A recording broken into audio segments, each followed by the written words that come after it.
Bon, les gars, il y a le musée du cidre. Je savais même pas que j'avais un musée du cidre ici. Ah, vous me connaissez, hein. Vous connaissez, normalement je devais à Tonnerre. Je vais à Tonnerre toujours, hein. Mais, je sais pas pourquoi, le musée du cidre...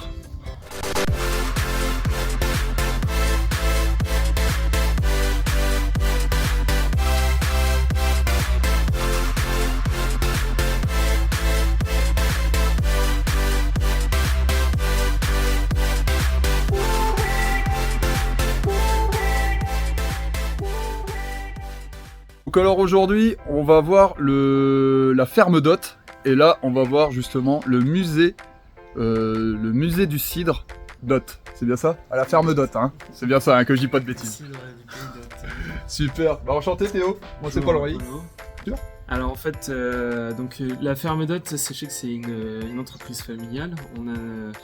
On est tous agriculteurs depuis plusieurs générations. Je suis la 5e génération. Ah ouais, bien. Et donc on a accumulé pas mal de savoir-faire, pas mal d'objets, pas mal de choses. Et nous fabriquons du cidre depuis plus de 30 ans ici, dans le pays d'Hôtes, à Aupuiseau. Super. Et en fait, il faut savoir qu'on a nos propres vergers et on transforme toute notre production de pommes en cidre et jus de pomme. D'accord. Voilà, donc c'est vraiment quelque chose d'assez particulier qu'on va regarder. Ah bah c'est avec grand plaisir. En avant.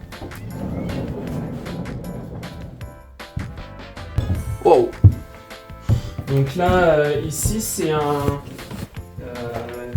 vraiment la preuve historique du pays d'Hôtes et de son cidre.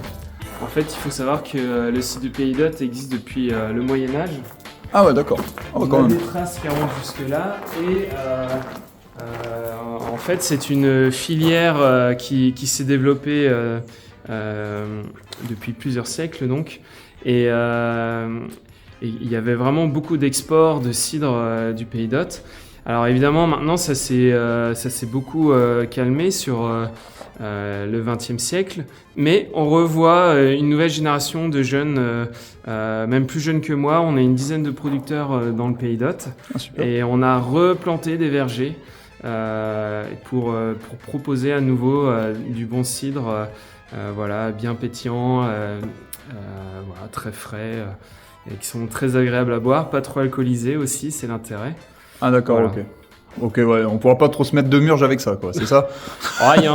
Alors, pour l'instant, non, mais je suis persuadé qu'il y a des collègues qui arriveront à faire un peu comme les bières, des cidres avec un peu plus de fermentation, qui monteront à 7-8 degrés. C'est déjà dans le pays d'Hôtes, on arrive à monter un petit peu, donc bon, après, c'est peut-être pas forcément l'objectif. D'accord, ok, bah c'est bon, ça va. Alors, explique-moi alors. Waouh, c'est joli tout ça. Ah, on se croit vraiment au Moyen-Âge. Alors ça, j'adore. Hein. Ça, c'est magnifique. Alors, dis-moi alors à quoi ou comment on commence à... Alors, en à faire du fait, cidre. là, ce que vous voyez là, c'est vraiment les outils de base pour faire le jus de pomme.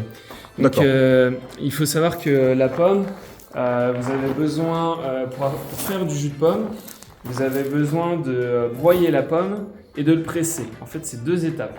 Et donc là, vous avez la première étape qui consiste à amener les pommes que vous avez ramassées, alors à l'époque à la main évidemment, D'accord. il fallait les ramasser, amener ici.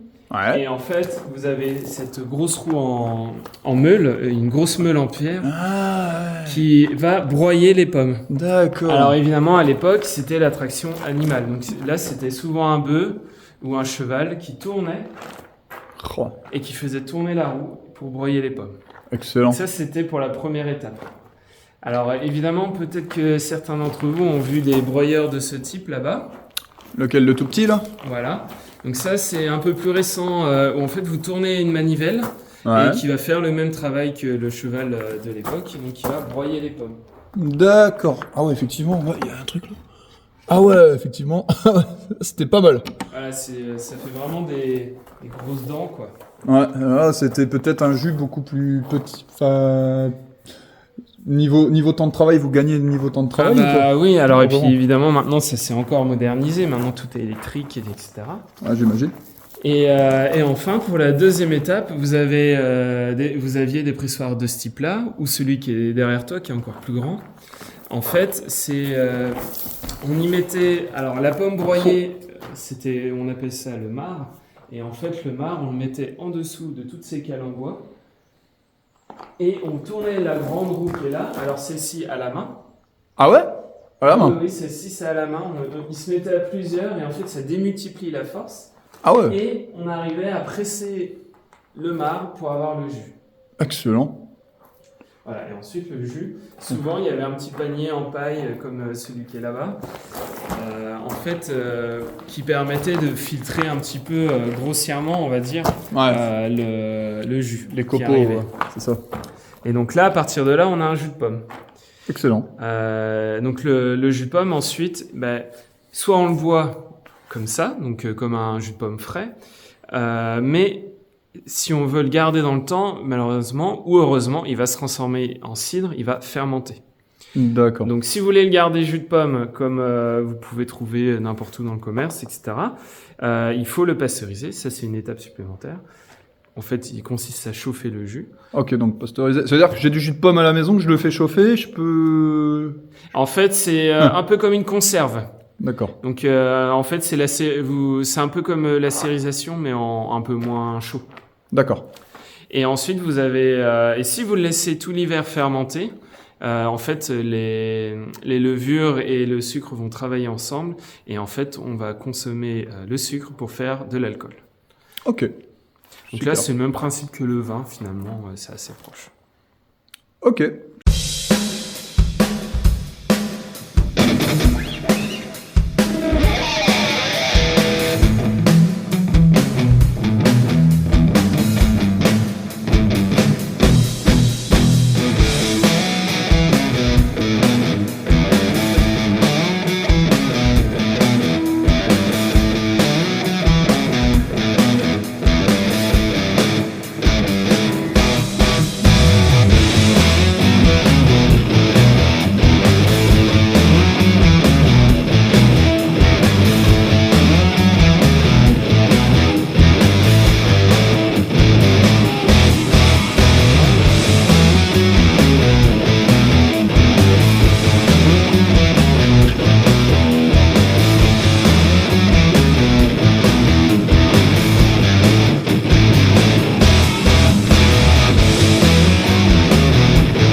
Que ça marchait les pressoirs.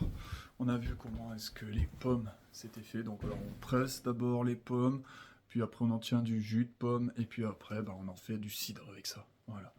Et on distille l'alcool, et après en avant quoi. Et après en avant la dégustation. C'est bien ça hein? Bon ça va, j'ai tout bon. Oh beta janji, beta jaga Ale untuk selamanya. Beta janji akan setia hanya untuk satu cinta. Ini cinta yang beta punya dari dulu.